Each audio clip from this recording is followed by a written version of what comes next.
जोहार कुशल संवाद के आपण मान को स्वागत। बरगढ़ जिले में शिक्षा विभाग रे केलेंकारी वर्तमान सारा ओडिशा रे चर्चार विषय होता बेलके आज सहलार बालक उपरा विद्यालय रे छात्र माने रांधार लगे आनी कार्ड बुझार देखबार के मिली। सरकार को तरफ दंडमुक्त अंचल तथा छुआ मान को कौन प्रकार एते काम रे नियोजित करवाटा दंडनीय अपराध है बोलिक जानी भी सबू सरकारी नीति नियम के खामख्याली भावे नहीं करी छुआ मान को कार्ड द्वारे बोलवाटा केते दूर युक्ति संगत इटा विभागीय अधिकारी माने ही कहि पारबे।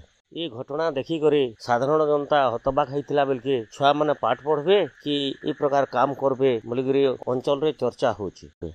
केन परिस्थिति तथा काठी लगे से कार्ड बुझेबार लगी कहा गला कार्ड बुझेबार लगी छुआ मान को किए कहिजे ई सबू तो आमे किछि तदंत नहीं करी किंतु विभागीय अधिकारी ई सबुर तदंत करी उपयुक्त पदक्षेप नेबे बोली आशा करूछु।